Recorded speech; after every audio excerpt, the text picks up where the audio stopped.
Dear ladies and gentlemen, hello and welcome to the 2022 International Open Seminar on Semiotics, a tribute to John Deely on the 5th anniversary of his passing. This seminar is a collaborative international open scientific initiative and a celebration that connects a network of dozens of organizations and scholars around the world. Today, we propose to explore the art of logic under the guidance of Dr. Christopher Morrissey. It's our pleasure, Dr. Morrissey, to host your lecture. Thank you very much for being today with us. Please allow me to say a few words in order to introduce you to our audience. Dr. Christopher Morrissey studied ancient Greek and Latin at the University of British Columbia and has also taught classical mythology, ancient history, and ancient languages at Simon Fraser University, where he wrote his PhD dissertation on hominization and the mimetic theory of René Girard, a mirror of princes, René Girard, Aristotle, and the rebirth of tragedy. At the University of British Columbia, his master thesis studies in Aristotle's physics inaugurated a series of subsequent philosophical inquiries into the philosophy of nature. Other teaching has included Greek and Latin language courses for the Faculty of Philosophy at the Seminary of Christ the King, located at the Benedictine Monastery of Westminster Abbey in Mission, British Columbia. And among Dr. Morrissey's major publications, there are such books as Hesiod, Theogony, Works and Days, Talon Books 2012, and The Way of Logic, published by Nanjing Normal University Press in 2018. Thank you very much again for being with us. Please, Dr. Morrissey, the floor is yours. Thanks, Yulia. Good to be here. Nice to see you all. Around the time when John Deely first wrote Basics of Semiotics, he was also working continuously on a manuscript that reconsidered the whole subject matter of logic from within the basic viewpoint of semiotics. And only after his death did I read the entire manuscript, Logic as a Liberal Art, as I prepared it for publication at his request. The other works that Deely published in his lifetime have shaped my intellectual development in decisive ways, but perhaps his work in logic may do the same for others. It may yet influence the future trajectory of liberal arts education. I worked with John on the American Journal of Semiotics, which gave me the opportunity of many hours of pleasurable conversations with him. And one day, as we chatted about logic and semiotics, he challenged me to prove the conclusion the head of a horse is the head of an animal, but by using only a two-premise Aristotelian syllogism to derive the conclusion. Well, to his amazement, I thought it over and then actually produced a solution that answered this famous problem.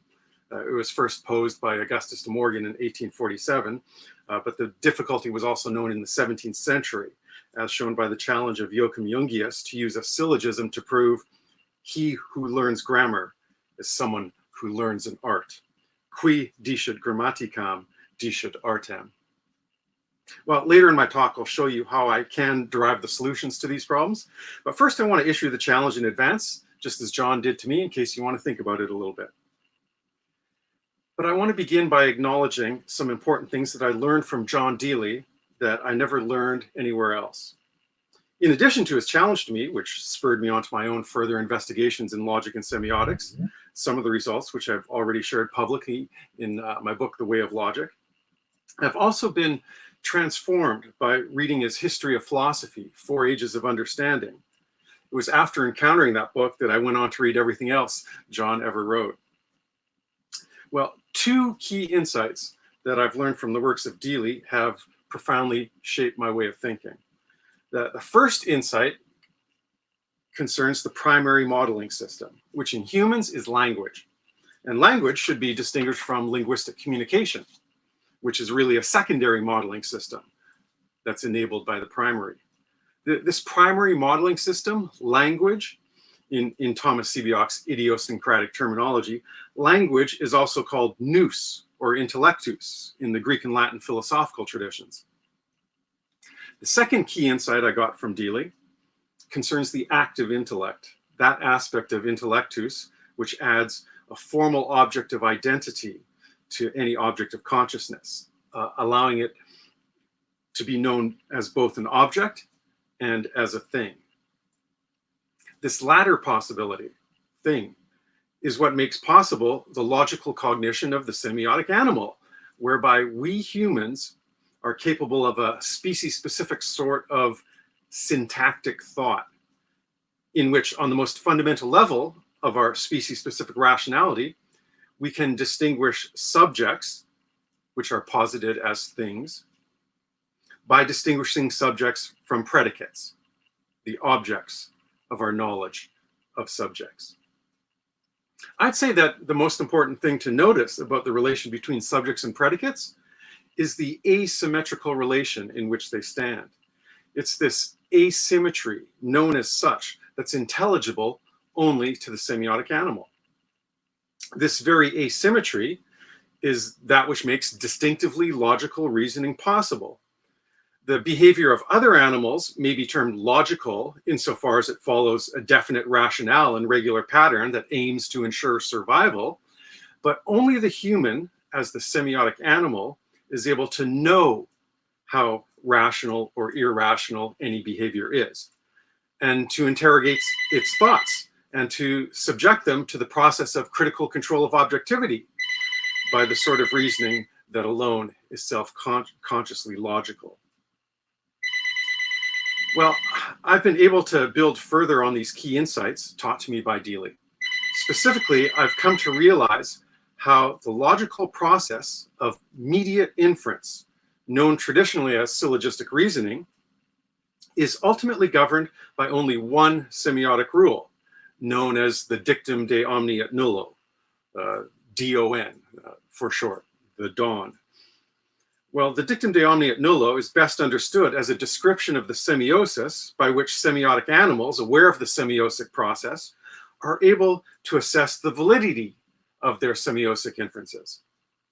The other rules of inference, traditionally understood to govern the syllogism, are then able to be better understood, namely as rules of syntax governing the application of this one fundamental semiotic rule of inference. One way I like to explain the operation of the dictum de omni et nullo is by making an analogy involving model train sets. This analogy of mine is an update to the analogy of Lego building blocks previously used by Susan Petrilli and Augusto Ponzio. Petrilli and Ponzio rightly credit Semiotic with the insight that while the function of linguistic communication is to transmit messages or to give information, the species-specific function of language does not. Let me quote them. Semiotic described language as a primary modeling device. Every species is endowed with a model that produces its own world, and language is the name of the model that belongs to human beings. However, as a modeling device, human language is completely different from the modeling devices of other life forms. Its distinctive feature is what the linguists call syntax. That is, the capacity to order single elements on the basis of operational rules. But while for linguists, these elements are the words, phrases, and sentences, and so on, of historical natural languages, Semiotic's reference was to a mute syntax. Thanks to syntax, human language, understood not as a historical natural language, but as a modeling device, is similar to Lego building blocks. It can reassemble a limited number of construction pieces in an infinite number of different ways. As a modeling device, language can produce an indefinite number of models. In other words, the same pieces can be taken apart and put together to construct an infinite number of different models, end quote. So in this way, we can see how for Semiotic, biosemiotics is the discipline that discerns what is unique to the modeling system of each species. And for humans, it's language understood in the root sense as a mute syntax. And we can still appreciate the modeling process of semiosis as a phenomenon common to all living things. In the case of humans, we uniquely rely on an implicit awareness of the syntax of mediated inference, which is what the dictum de omni et nullo expresses. And are we able to make the PowerPoint slideshow visible? We can go and take a look, I think, at the third slide in the slide deck. Yes, we can move past the intro, and there are the books I mentioned earlier. And now on to the next slide. There we go, we'll pause here. We can colligate premises by connecting them with middle terms according to the one valid pattern that you see at the top of your screen. Now, setting aside the specific plus and minus symbols for the moment, which function as polarity markings for the implied logical structure of natural language, observe the more general pattern marked by the three sets of parentheses. This ordering resembles the pattern of a train set up on a train track. The engine comes first, that's the plus or minus S, followed by the box cars that have to be connected in the proper order. That's the plus M and the minus M in the middle. And then it finishes with the caboose at the end. That's the plus or minus P. If we connect the components of the train any other way, then the dictum de omni et nullo cannot cancel out those middle box cars. They must be arranged by the one valid pattern required, plus M minus M. That's the only valid pattern. They must be arranged by that one valid pattern in order for the dictum de omni et nullo to be applied. If the dictum de omni et nullo can be applied, then the proper colligation of the components of our argument, that is the proper colligation of the engine, box cars, and caboose of our train, it will have prepared us for drawing the valid inference possible from that proper preparation of our train of thought. And that conclusion is at the bottom of the screen. Plus or minus S, plus or minus P. So what John Deely envisioned as the semiotic task of logic as a liberal art comes into view. What in logic as a liberal art he called validation will consist of the mind playing with mental train sets in order to colligate trains of thought from which the dictum de omni et nullo may draw valid inferences, like the one at the bottom of the screen. There are many ways to connect trains of thought, but the one fundamental rule of inference, known as the dictum de omni et nullo, is what governs how the inner boxcars may be validly connected. Now, there are other rules of inference, but they simply amount to the syntax of the proper equivalences, the immediate inferences that we may use when manipulating the components of our mental train sets. But this manipulation should always be conducted with the task of validation in view. That is, the eventual resolution of the colligated premises, the train of thought, top of your screen, the eventual resolution of the colligated premises by means of the application of the dictum de omni et nullo into a valid conclusion, such as at the bottom of your screen. My train set analogy as a refinement of the Lego building blocks analogy thus aims to illustrate how the human intellect, which is species-specifically capable of the sort of manipulation that always has the task of validation by the dictum de omni in view, the human intellect implicitly has the primary modeling system capability that enables the semiotic knowledge of immediate inference, which governs the dictum de omni's deployment in the species-specifically characteristic syntactic manipulations of humans. So in my book, I show how the 24 traditionally valid moods and figures of the Aristotelian syllogism can be understood as the primary modeling system's manipulation of cognition, according to the fundamental semiotic syntax that I've just shown you on the screen.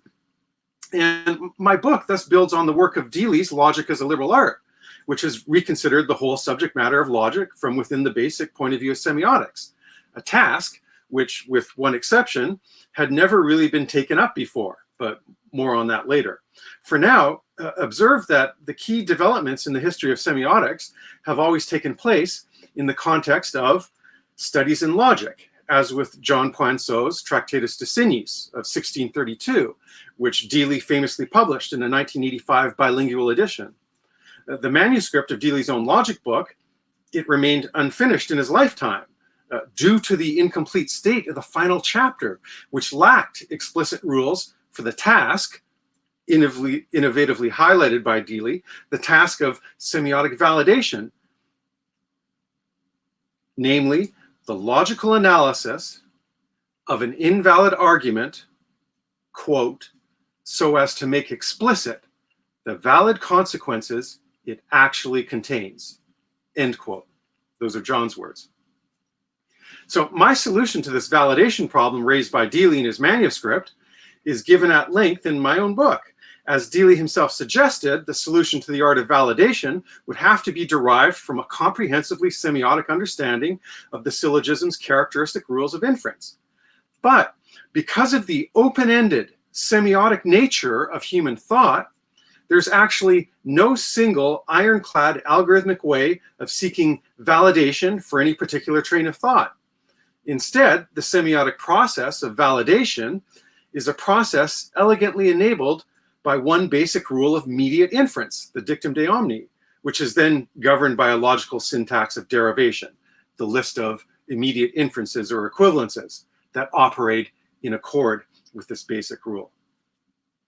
Okay, what makes all this demonstrable is the discovery by Fred Summers, the discovery of what he called the, quote, surprising, though not very well known empirical fact that the familiar logical words we use in everyday deductive reasoning behave in a natural language like English in the way that plus and minus signs behave in algebra and arithmetic. Exploiting the plus minus character of the natural logical constants gives us a logical language whose formulas are transcriptions, not translations, of the sentences that figure in logical reasoning, end quote. So in using this discovery by Summers, which offers a decisive advance in understanding logical polarity, plus and minus, which runs through all natural language, the main contribution that I aim to make with my own work is to explain how logic helps semiotics by revealing the structural asymmetry between subject and predicate, which is something that can ultimately only be understood fully from the semiotic animal's point of view, that is, from a semiotic understanding of logical semiosis. My hope is that by deepening our semiotic understanding of logical semiosis, future education in the art of logic will be guided in its presentation of the fundamental syntactic rules of inference in order to make logical thought easier by articulating the rules of inference within a semiotically aware art of logic. The ultimate outcome would then be the realization of one of John Deely's fondest hopes, the restoration of logic's rightful place in education as a liberal art. Well, I mentioned earlier the one exception to the historical task of reconsidering the whole subject matter of logic from within the basic point of view of semiotics. I'm of course alluding to the amazing body of work of Charles Sanders Peirce, and his discovery of existential graphs is only just now starting to be appreciated in terms of what it has in fact accomplished and which contemporary problems in language and logic it's actually able to solve. And now in the 5 codex volumes of Logic of the Future, which began to be published by De Gruyter in 2020, we have many of Peirce's most important late writings on existential graphs conveniently available in a comprehensive edition. Maybe we could go to the next slide. Why is Peirce so important? Medieval logicians sought the holy grail of natural logic, which would be able to account formally for all the inferences of natural language with only one inference rule. The dictum de omni was their candidate for this rule, but the horsehead problem is but one example of a natural language inference that their Aristotelian syllogistic devices apparently could not account for. My reply to John's challenge, which is on your screen right now, it was an effort to prove the ongoing relevance of the dictum de omni as the best candidate for logic's holy grail, the one inference rule to rule them all. Now, just this year, there's been an important and innovative book titled Language, Form, and Logic by Peter Ludlow and Sasho Jovanovic. The book begins by discussing how the dictum de omni can actually be treated as 2 separate inference rules, and then the book proceeds to discover the holy grail that eluded the medieval logicians. It brilliantly develops a dynamic deductive system, DDS for short, dynamic deductive system, for first order predicate logic that is stateless, like Peirce's existential graphs are stateless. That is, they don't refer back to a list of numbered premises or use branching trees. And now here's the astonishing part. DDS uses 4 basic rules for syntactic operations, add, copy, prune, and delete, that roughly correspond to Peirce's own permissions for existential graphs, known as insertion, iteration, de-iteration, and erasure. So in effect, Ludlow and Jovanovic have rediscovered some of the deepest logical insights of Peirce's existential graphs. And they've done so by arriving at almost the same inference rules, even though they chose to employ the conventional but unwieldy symbolism of modern predicate logic, rather than arriving at the holy grail of logic via Peirce's crisply elegant diagrams. Now, to their credit, they are aware of the similarities of DDS to Peirce's existential graphs, and they commend further study of the fascinating logical, linguistic, cognitive, and philosophical issues opened up by the insights gained both by their DDS and Peirce's existential graphs. While they claim that their discovery of premise scope, P-scope for short, is perhaps unique to DDS, I wish to observe first that P-scope is an analytically precise way of describing the fundamental asymmetry between any chosen subject and its potential predicates. The issue which I introduced at the beginning of this talk, the awareness of which became something that arose for me thanks to my contemplations of the work of Deely. But here's my second point about that innovative book of Ludlow and Jovanovic. Second, P-scope is not necessary with Peirce's existential graphs because P-scope is a brilliant kludge.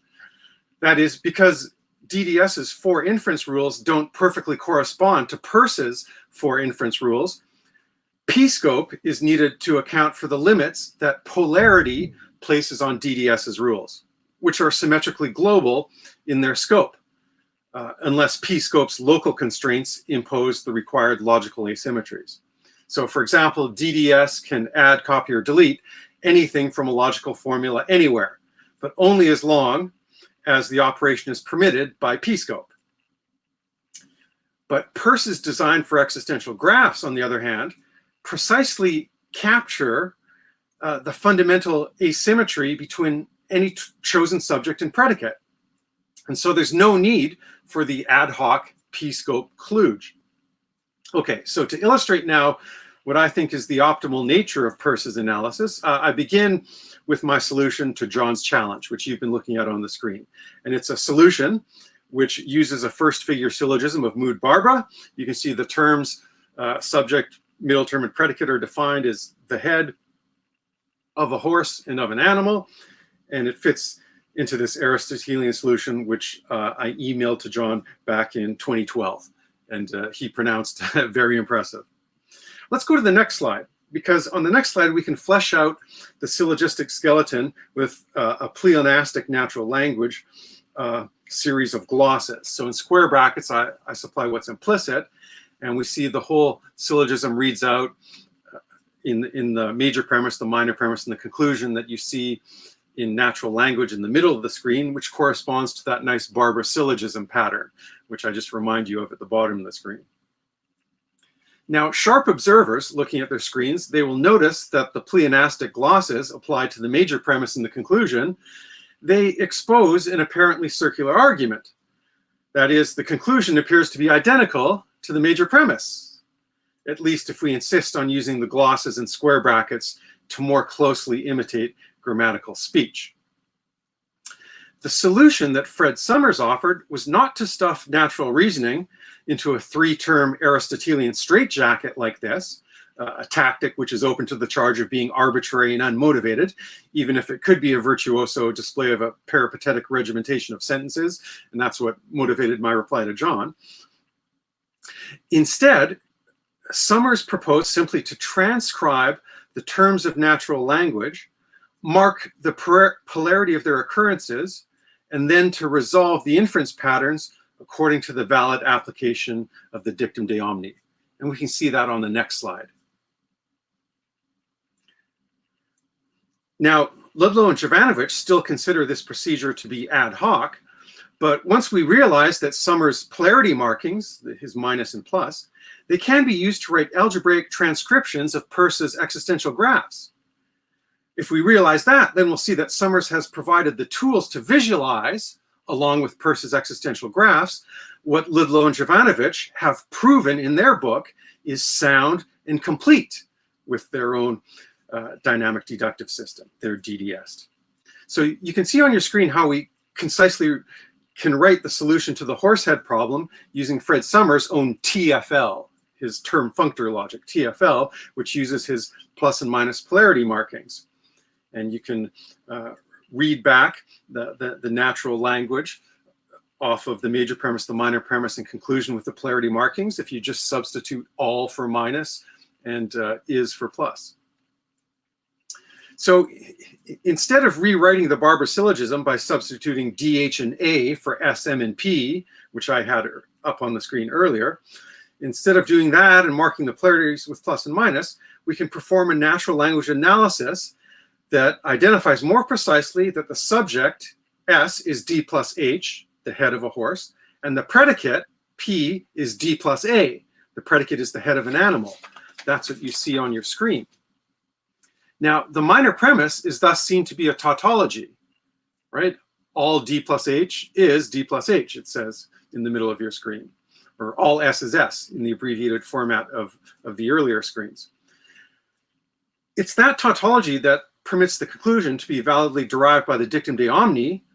How? Well, the plus H in the minor premise cancels out with the minus H in the major premise. And you can see that in my colligation of terms where I've highlighted them in boldface at the bottom of your screen. In other words, after we've colligated the major and minor premises into the dynamic deductive state of the conclusion, what we have there is what we can apply the dictum de omni syntax rule to. And so we move from our penultimate colligation, that conjunction of the two premises, you see at the bottom of the screen, to the conclusion, which we reach by the dictum de omni et nullo at the very bottom of your screen. Okay, if anybody were to object that the syllogism here is not Aristotelian because it commits the fallacy of the four terms, yes, the subject is D plus H, and yes, the predicate is D plus A, then there are two middle terms. One is H and one is D plus H. Well, allow me to introduce the refinement to Summers' term functor logic, TFL, that I've been working on since the publication of my book, which spoke only of TFL. And this is a refinement that I think justifies the new name of Aristotelian term logic. We can go to the next slide, please. So this is my extension of Summers' TFL. It's a formal system I've been developing as an algebraic mirror of Peirce's existential graphs. This refinement adds variable subscripts, the X, Y, and Z that you see on the screen, variable subscripts, so we can write the following major premise, minor premise, and conclusion that you see. And note the definition of the term. dx is defined as that x, which is ahead, and hxy indicates the term of the relation between x and y, that x which belongs to a horse y, the species y, and axz indicates that x which belongs to an animal z, namely the genus Z. But you know, if we read aloud this Barber syllogism's form back in English by substituting those definitions on the screen for the terms in the syllogism at the top of the screen, along with reading the minus is all and the plus is, that only seems to confirm De Morgan's observation about the limitations of Aristotelian syllogistic reasoning in capturing natural language reasoning. If you don't believe me, just listen to how this sounds. So I'm reading the formalization out loud, literally at the top of the screen. All of that x which belongs to a horse y is that x which belongs to an animal z. Minor premise. All of that x which is ahead is that x which belongs to a horse y. Conclusion. All of that x which is ahead is that x which belongs to an animal z.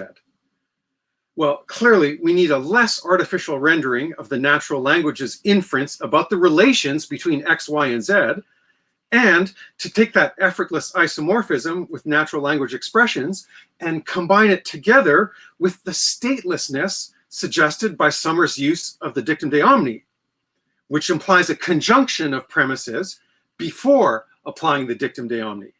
Now, I should note that Summers left the relations between X, Y, and Z mostly unaccounted for in his TFL formalism, although he did try using numerical subscripts. But I seek to make the relations more explicit in ATL by using lowercase letters, which is similar to the convention in modern predicate logic. If we could go to the next slide. Adding to Aristotle then, by using the same inference rules as Ludlow and Jovanovich's DDS, instead of Summers' arguably ad hoc rules for TFL, in ATL, we can derive this horsehead proof, which you see on your screen, we derive it in a stateless manner, just like the DDS. Now, we can do this by beginning with the two premises at the top of the screen, and then by performing the naturally cognitive syntactic actions. And note where we mark the subject in parentheses as the subject. So when I use round brackets, I'm indicating the subject. As John Deely says, the active intellect can add formal relations of identity and set aside subjects for consideration. Now, in this proof, I proceed by making an ATL derivation that will not just express relations between X, Y, and Z in the artificially regimented syllogistic way that I just did on the previous slide, but by simulating the statelessness of a natural language derivation in human cognition. And note that ATL uses the inference rules of DDS, add, copy, prune, and delete, as you see on the screen. ATL uses these inference rules wherever they are operationally equivalent to Peirce's existential graphs inference rules. So in other words, the derivation of the conclusion can be achieved by 4 syntactic operations on 2 initial premises. In the add step, you see how the dx plus hxy is inserted. In the copy step, you see how the bit at the end, minus hxy plus axz, is repeated. It's copied right next to itself. And then in the prune step, there's a term that's pruned back. And in the delete step, the terms that aren't required are allowed to be erased. Now, note that we started with a minor premise different from the minor premise considered on the previous slide in our attempted logical reconstruction of the inference pattern, leading to the conclusion that natural language considers quite obvious: the head of a horse is the head of an animal. That is, instead of every head X is an X of a horse Y, which would be minus dx plus hxy, I substituted the more modest subalternation claim at the top of the screen here. The premise, some head X is the X of a horse Y, plus dx plus hxy. Now, I chose this beginning not only because it simulates a more natural subject for elementary reasoning, hey, look, this horse has a head, but also because not all heads belong to horses. There are other animals. Moreover, with this more modest and more accurate starting point, it allows us to do what a Barber syllogism can't do. Starting from the 2 premises at the top of the screen, the derivation subsequently shows all 4 of DDS's syntactic rules in action in an example where they are operationally equivalent to Peirce's existential graphs inference rules. Now, the earlier version of the minor premise, minus dx plus hx, could be spoken in English as, if there's a head, then it's of a horse. That conditional is a precise logical way of saying any head X belongs to a horse Y. Or more precisely, if we're considering an X, which is a head, then that X belongs to, is a part of the horse Y. Or following our earlier term definitions, all that which is a head X is that X which belongs to the species Y, namely horse. Or in ATL shorthand, as on the previous slide, minus dx plus hxy.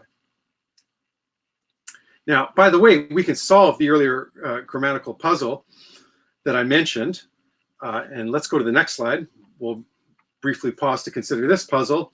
She who learns grammar learns an art. We can solve it in a similar way, but note that learning L has a dyadic relation. Whereas in the horsehead puzzle, it was H describing the relation between a part X and the whole Y of a horse. It was H, HXY, that had the dyadic relation. But here, look what we've done. We said, let Lxy equals that x which learns y, let Gy equals that y which is a grammar, and let Ay equals that y which is an art. So to prove that the x who learns the grammar y learns an xy, we just need the first premise, every grammar is an art. The second premise, if x learns grammar y, then x learns grammar y. Again, the tautology trick is our second premise. And then we apply the dictum de omni to attain the conclusion. But again, if we read this imitation of a barber syllogism back in English using the literal definitions of the terms as given at the top of the screen and not as given in my English parentheses, my English paraphrases on the right-hand side of the screen, that seems to confirm De Morgan's observation about the limitations of Aristotelian syllogistic in capturing natural language reasoning. But if we return to the horsehead problem, can we just rewind one slide? Is that possible? Yeah, so if we return to the horsehead problem, if instead of minus dx plus hxy, we start with the more modest version, some head x is the x of a horse y plus dx plus hxy, as we should, since not all heads belong to horses, well, then we see the four syntactic operations of DDS can be reenacted in logical language in the way which tracks the very derivation just made on the screen in ATL. But notice how the insertion achieved by the add rule begins the proof with the establishment of the formal relation of identity. That relation by which, so Deely argued, that relation by which a subject is marked off from its environment for consideration in logical cognition. And so you see that there in the add step, where the first premise says, if dx plus hxy, then dx plus hxy. There's that tautology, that formal relation of identity. So let's translate this proof you see on the screen into English. We can follow it probably better in English. If we could just advance 2 slides. So past the grammar one, yes. So let's just, this just says in English what we saw on the screen in ATL. So the conjunction of premises is this. Some horse has a head, first premise. And the second premise, what horses have, animals have. In the add step, we reason, every head of a horse is a head of a horse, and what horses have, animals have. In the copy step, every head of a horse is a head of a horse, and what horses have, animals have, and what horses have, animals have. In the prune step, every head of a horse is a head of a horse, and what animals have, and what horses have, animals have. And in the delete step, every head of a horse is a head that an animal has. In other words, we've reached the conclusion. Every head of a horse is the head of an animal. So what can we conclude from all this? First, that ATL provides a much more convenient shorthand than the modern predicate logic used in the Ludlow and Jovanovic book to develop their DDS. Second, that ATL algebraically mirrors the polarity relations which Peirce's existential graphs diagrammatically represent. In other words, ATL establishes a nice symbolic bridge showing the almost isomorphic relations between the DDS and existential graph systems inference rules. Now, alas, limitations of time prevent me from going into more detail about how and why DDS diverges from the rules of existential graphs, but I can at least indicate what the existential graphs would look like if we use them instead of DDS or even my ATL to derive our horsehead conclusion. Peirce's existential graphs use roughly the same inference rules as DDS, but they go by different names because of Peirce's slightly different analysis, which obviates the need for Ludlow and Jovanovic's P-scope.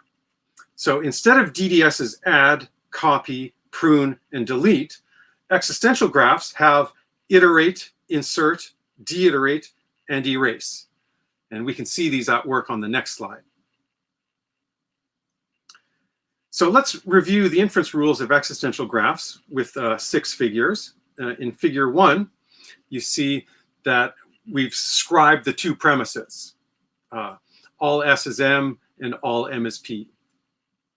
Okay, so we could have any subject, any predicate, any middle term you like. I like using students for S and P procrastinators. So we want to prove that all students are procrastinators. and our middle term will be those who make time for things that are important. So our two premises could be all students make time for things that are important. And the second premise, all those who make time for what's important are procrastinators. So those are our two premises described on the sheet of assertion in figure 1, Peirce's existential graphs, which are equivalent to the modern predicate logic that you see noted in the description. And then in figure 2, we make an iteration. Notice how we iterate the second premise inside the first graph. And then in figure 2, through de-iteration, we remove one of the m's. So if you just compare figure 3 to figure 2, you see one of the m's is removed. Going to the next slide, in figure 4, we apply the double cut rule and remove the double cut. And then in figure 5, we're able to erase what we're permitted to erase by the existential graph rules. And then there we have our conclusion, all students are procrastinators. But it's also possible to add a conjunct into the antecedent and to draw an additional conclusion, something like all students who study reasoning. Those who study reasoning symbolized by R, all students who study reasoning are procrastinators. So just a brief review there of the inference rules for existential graphs and what it looks like when we apply them. So note that if we were to write an ATL description for each one of these figures that I've shown you on the screen, it would perfectly mirror the nesting of cut lines in the existential graphs. That's what we can use the plus or minus terms for, and that's what I do in my ATL formal system. And my system can show this in an iconic way if we replace every plus with a double minus minus polarity marking in the ATL expression, because two minuses make a plus. Well, we could do that, but I spare showing it to you because it's much easier for the eye to take in all such levels of negation and polarity marking in a visual manner rather than in an algebraic form. So it's nicer with Peirce's diagrams, and that's what I've shown you. So now let's go to the next slide, and we'll use existential graphs to prove John's challenge. If we scribe two premises on the sheet of assertion, you see the first premise there is some head is of a horse. And then the second premise with the shading there says that every horse is an animal.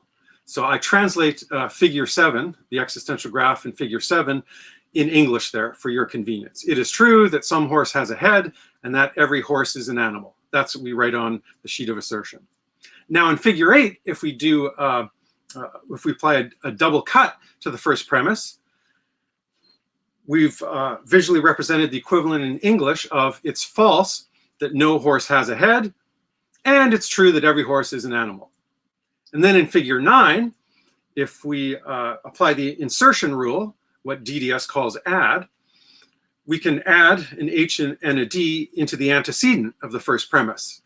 So it looks like figure 9 in English. We can translate it as every head of a horse is the head of a horse, and every horse is an animal.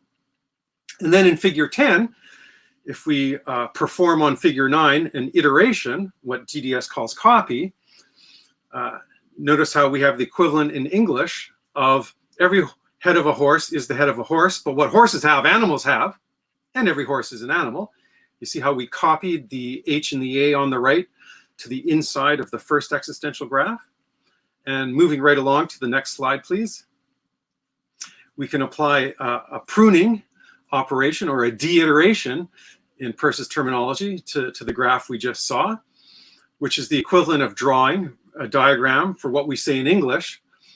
Every head of a horse is the head of a horse, and isn't what and is not what animals don't have. So every head of a horse is the head of a horse, and every head of a horse isn't what animals don't have. And yes, every horse is an animal. There's that second premise again. And then in figure 12, apply the double cut rule from what's around the A. Then we're left with what we see in figure 12, which is the equivalent of English. Every head of a horse is the head of a horse, and what animals have. So the first graph says every head of a horse is the head of a horse and what animals have. That's the first graph in figure 12. And of course, the second graph in figure 12 is still the same thing. Every horse is an animal, which we've been working with all along. But now look how we reach our conclusion. We just perform the allowed deletions or erasures, to use Peirce's term. And voila, there's our conclusion. Quite nice. Every head of a horse is the head of an animal. So this I dedicate to the memory of John Deely, a nice answer to his challenge, not with Aristotle's barbar syllogism, but with Peirce's existential graphs. Now, let me ask the question, is this really the way our minds work? Well, sure, they can work on the problem in this roundabout way. These graphs, these slides I've shown you prove as much. But let me now show you the more direct shortcut that our minds usually take. Why? Because Peirce allows us to see how natural language inference actually works. The holy grail of logic is, in fact, his existential graphs. So now if we go to the next slide, I'm going to illustrate now, very shortly, how to derive the conclusion the head of a horse is the head of an animal. But so you can follow along, let me just remind that H is horse, A is animal, D is head. We could add subscripts after the manner of my ATL, HXY, AXZ, and DX, defined just as we did before. We could draw an existential graph, an alpha graph, to say every horse is an animal. If it's a horse, it's an animal, like that first graph you see in the middle of the screen. It could be written with subscripts as an alpha graph. We don't need to have to go to beta graphs. We could write it with subscripts. All that which belongs to horse is that which belongs to an animal. But for simplicity, I want to say now, let's just omit the variables. We can just do the proof with alpha graphs. And later, if we wanted to, we can go back and add ligatures with beta graphs. But I want to note with you today that we can just keep the variables in and do the proof with alpha graphs alone. But to keep it easy, we'll leave out the X, Y, and Z. Okay, so that's what I'm going to do now. And just remember, HAD should be understood by you as defined as shorthand for the precise ideas above at the top of the screen, HXY, AXZ, and DX. Okay, so now here's how we can do the proof. We're going to begin with just one premise, and we're going to prove the desired conclusion. And we're going to do this in the way most natural for human cognition. So do you see the graph at the bottom of the screen? That's our only premise. Every head of a horse is the head of an animal. Sorry, that's not our premise. That's our conclusion. So that's what we're about to prove. Okay, we want to arrive. This is our destination. We're going to have the D and the H on the first level, and then the D and the A on the second level. Okay, so this is our end result that we're aiming at. Every head of a horse is the head of an animal. So let's go to the next slide, and you'll see the proof. This is how we think. This is how we do the proof. First, we scribe the premise. Every horse is an animal. All H is A. That's figure 14. And then by insertion, we can reason, well, every horse with a head is an animal. See how we inserted the D onto level 1? And then by iteration, we just copy the D to the next level. Every head of a horse is a head of an animal. And that is how we think in natural language cognition, and that's why Peirce's existential graphs are the holy grail. If we could just go to the next slide. If you're interested, we could use ligatures to indicate lines of existence, as Peirce did, and we could do the proof in beta graphs, and this is what the conclusion would then look like. But let me just draw things to a close for today. What am I saying? I'm commending to you ATL, and I'm commending ATL to the readers of Ludlow Jovanovich's amazing book, Language, Form, and Logic, who are inspired by its DDS. I'm commending ATL as a tool for investigating the deep connections with Peirce's discoveries in his existential graphs. His existential graphs, which open up semiotic vistas. Now, it may seem that the dictum de omni et nullo is not the lone inference rule required for logic, as I argued in my book, The Way of Logic.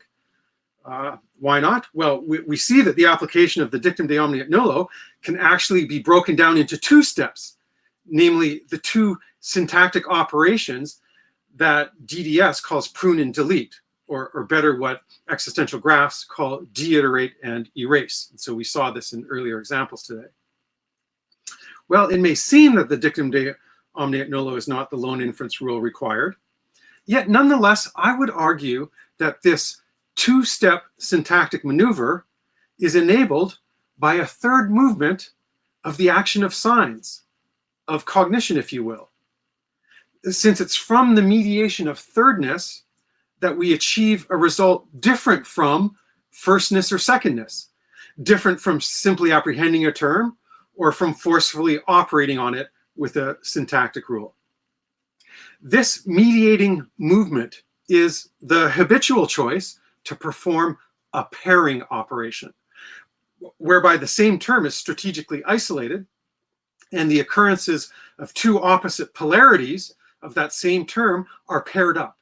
This pairing habit enacts the mediating function of the dictum de omni et nullo, which then enlists the syntactic two-step to achieve its teleological result. Yeah, you can think of it this way.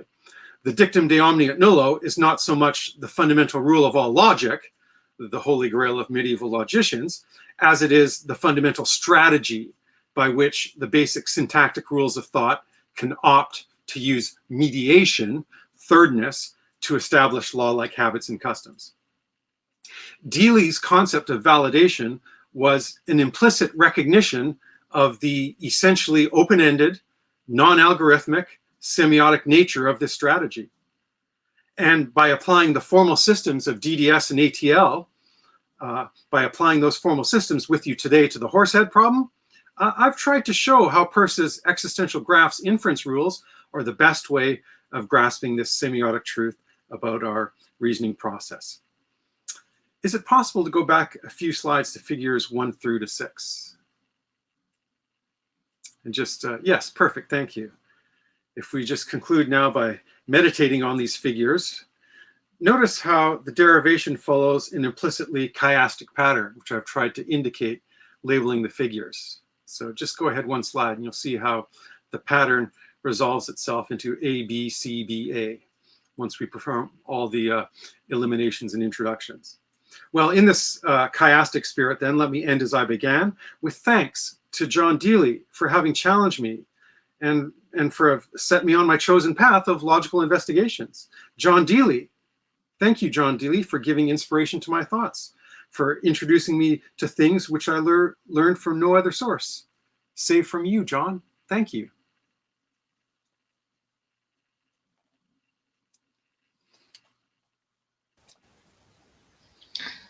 Thank you very much, Dr. Morrissey, for this elegant and insightful lecture. I wish to announce to our audience who are watching us on YouTube that we will now be closing the broadcast. So if you are willing to participate in the further discussion, follow the link for the meeting.